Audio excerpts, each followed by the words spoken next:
ويسر أمري وأحلل لساني قولي وقال أيضا فإن شكرتم لأزيدنكم ولئن كفرتم إن عذابي لشديد. Ibu yang saya hormati, marilah kita sama-sama panjatkan puji bersyukur kepada Allah Subhanahu wa taala yang telah memberikan nikmat iman, nikmat Islam, nikmat sehat walafiat, juga nikmat panjang umur yang pada pagi ini alhamdulillah kita bisa berkumpul menjalani silaturahmi di tempat yang insyaallah memuliakan Allah Subhanahu wa taala dalam acara Isra wal Mi'raj Nabi Muhammad sallallahu alaihi wasallam. Mudah-mudahan hadirnya kita di sini, kumpulnya kita di sini, Allah kumpulkan juga nanti di yaumul hisab di dalam surga Firdausil A'la. Amin ya rabbal alamin. Salawat wassalam mudah-mudahan senantiasa terlipat curah kepada Baruk Alam, yakni Habibana wa Nabiyana, Nabi Agung kita Nabi Muhammad sallallahu alaihi wasallam, juga kepada para keluarganya, para sahabatnya, para tabi'atnya sampai kepada kita berikutnya di akhir zaman yang mudah-mudahan telah kita mendapatkan syafaatnya. Amin ya Allah. Ibu-ibu jamaah yang dirasa rahmat Allah, saya akan sekilas tentang Isra Mi'raj, bukan sekilas tentang Isra Mi'raj. Allah Ta'ala fi kitabihil karim wa huwa asdaqul qa'ilin. A'udzu billahi minasyaitonir rajim. Bismillahirrahmanirrahim. Subhanalladzi asra bi 'abdihi lailan minal masjidil haram ilal masjidil aqsa. Ilal masjidil aqsa alladzi barakna hawlahu linuriyahu min ayatina.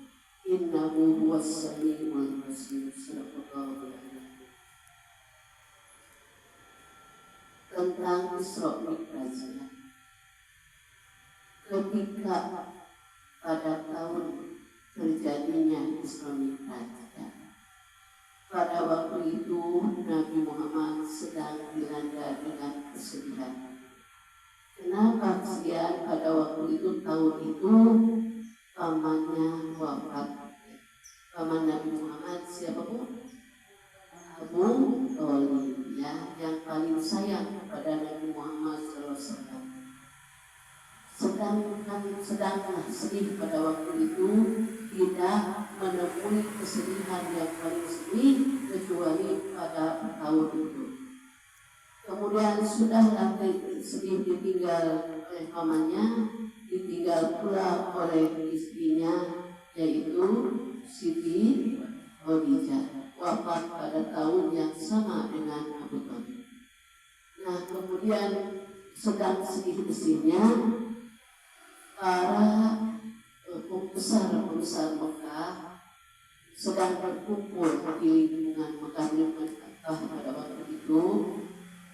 Siapa pembesar Mekah itu? Termasuk Abu Jahal, Abu Lahab, yaitu kaum kafir Quraisy.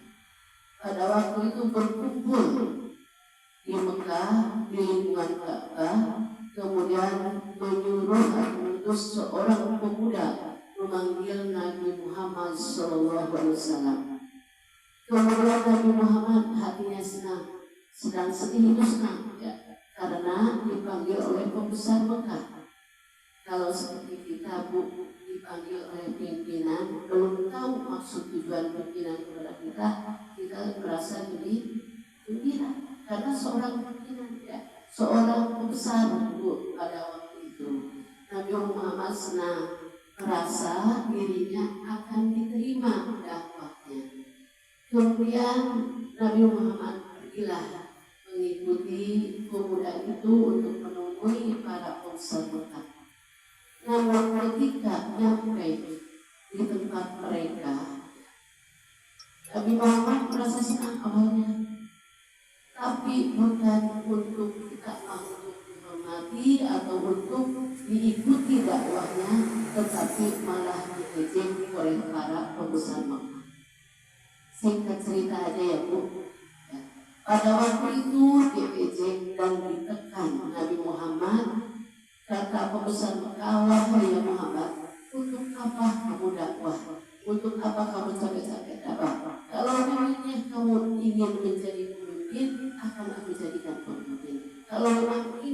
kamu ingin dibuatkan rumah dari emas atau perak, akan kamu buatkan.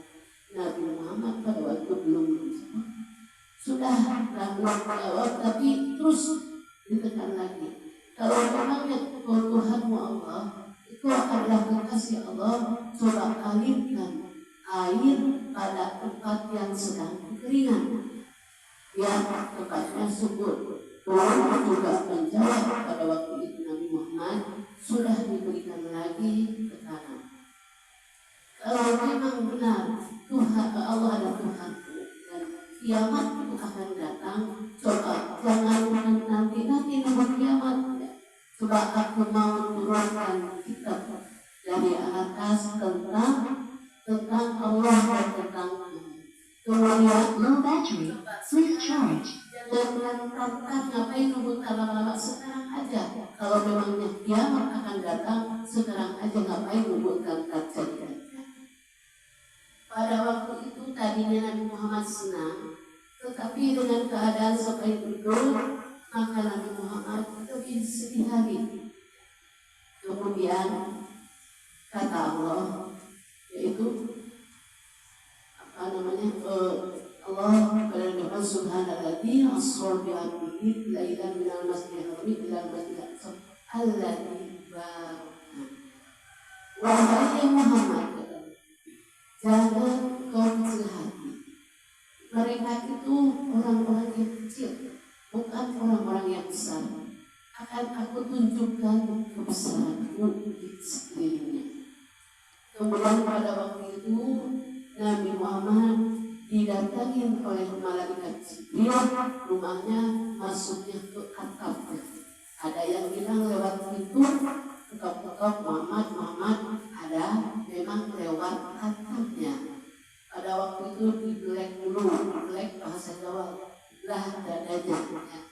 Dibelah dadanya, kemudian dikeluarkan segala kotoran-kotoran, pikiran-pikiran yang jeleknya, kemudian segala yang kalau ada kejelekannya dikeluarkan, dibersihkan oleh malaikat Jibril. Kemudian diganti, dimasukkan dengan apa? Sabar, ikhlas, dan tawakal. Kemudian ditutup lagi. Jadi sabar, ikhlas, tawakal itu adanya di mana? Di dalam hati. Jadi nggak usah dikumpulin sabar. Dan sabar itu tidak ada batasnya. Ya. Dalam hati, ikhlas juga nggak usah ucapkan. Allah sudah mengetahui keikhlasan hati kita, karena segala sesuatu itu dimulai dari dasarnya, itu hati kita, baik kejelekan atau kebaikan. Nah kemudian sekali berangkatkan, diperjalankan dari Masjidil Haram ke Masjidil Aqsa. Itu dinamakan alam hindrawi. Kemudian singkat cerita dari Masjidil Aqsa, nah kemudian Nabi Muhammad di situ sholat bersama para nabi, bersama para malaikat. Setelah itu dinaikkan. Kemudian buruknya mana? Kan dari Masjidil Haram ke Masjidil Aqsa pakai buruk. Mana itu buruknya? Buruknya diikat ya waktu itu. Diikat ya. Itu mencontohkan kepada kita jangan teledor. Biarpun aman, misalkan kita punya motor ada di dalam, ada gerbang, kita itu nggak dikunci, kemudian ada orang yang berniat jahat, karena itu motor tidak dikunci atau kuncinya digantung, maka dengan mudahnya mengambil jahat. Itu contohkan kepada kita, jadi kita harus jangan teledor. Kemudian singkat cerita Nabi Muhammad diangkat, kemudian diangkat menemui istri, dipertemukan dengan Nabi Adam, ya. Kemudian singkat cerita diangkat ke langit pertama, kedua, tiga, sampai ketujuh. Itu disebut alam malaikat, malakut. Sampai langit ketujuh, malaikat berkata kepada wahai Muhammad, lanjutkan perjalanan ke alam lahir, alamnya Allah, ke Sidratul Muntaha. Nah dari situ malaikat, aku gak ikut. Kenapa? Kalau aku ikut nanti bisa pulang-pulang gosong, karena itu bukan alamku. Nah kemudian Nabi Muhammad naik lagi ke Sidratul Muntaha. Kemudian Nabi Muhammad di situ mengucapkan at-tahiyyatu mubarakatus shalawatut thayyibatun, itu sebagai penghormatan. Beda dengan kesaksian. Kalau kesaksian asyhadu alla ilaha illallah itu saksi, ya. Asyhadu anna Muhammadar Rasulullah. Dari situ Nabi Muhammad bertemu dengan kemudian Allah bertemu, kemudian Allah memberikan itu bukan oleh-oleh surah atau sholat, ya sholat itu apa? Perintah ya, itu memberikan perintah. Jadi bukan oleh-oleh, sholat itu perintah ya.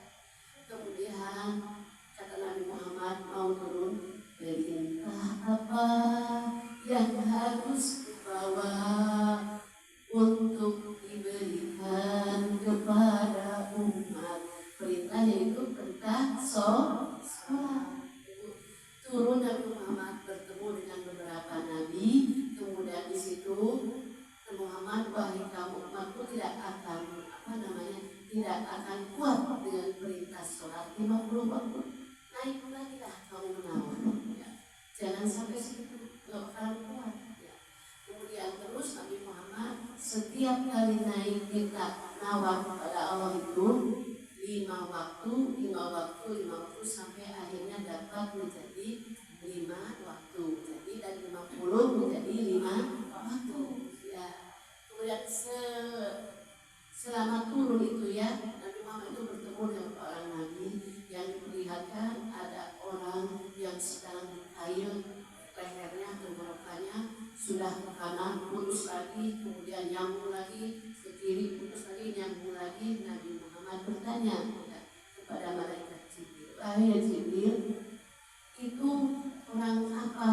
Ya, itu gambaran buat umatmu, buat orang-orang yang suka berbohong. Jadi nanti hukumnya seperti itu. Kalau berbohong berlanjut dan kebohongan itu adalah awal daripada kehancuran. Nah, kemudian bertemu lagi dengan orang yang lidahnya panjang, dipotong panjang lagi, dipotong sampai habis panjang lagi. Nabi Muhammad. Lalu itu apa Jibril? Itu gambaranmu buat orang-orang umatmu nanti, apakah yang suka ngerumpi. Ngerumpi itu ciri khas wanita. Tapi ternyata ada hukuman nanti, ya. Sudah ngerumpi, kemudian Nabi Muhammad diberikan segelas susu dan segelas arak. Itu arak. Pada waktu itu Nabi Muhammad itu yang diminum adalah susu. Nabinya ada yang minum susu, umatnya banyak yang mabuk. Apalagi kalau Nabinya minum mabuk semua, ya. Nah, kemudian turun, kemudian itu sepertiga malam, ya. Kemudian turun paginya pada di lingkungan Mekah itu Nabi Muhammad cerita, ya, cerita. Dan itu kaum Quraisy menganggapnya bohong, kamu Muhammad, ya. Gak mungkin sepertiga malam bisa jalan Masjidil Haram, kemudian bisa naik lagi dan turun lagi, dan ini hari kamu udah ada di sini.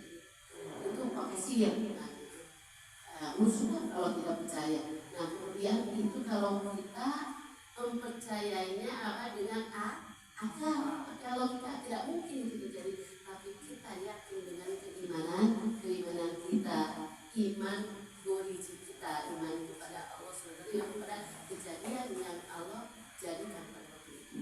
Nah, kemudian Muhammad bilang gini, nggak percaya, ya.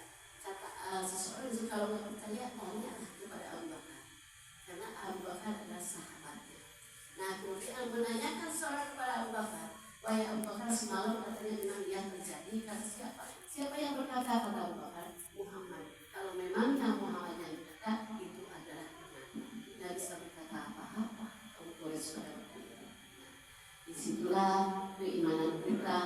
Ya, itulah menunjukkan kebesaran Allah kepada orang-orang yang mengejek menekan kepada Nabi Muhammad SAW, tapi mereka tidak percaya. Kemudian yang kita harus Isra Mi'raj sekarang ya, itu sholat itu orangnya dahi di lantai, hati di atas. Makanya ketika sujud ini yang tertekan ke lantai, hati di atas.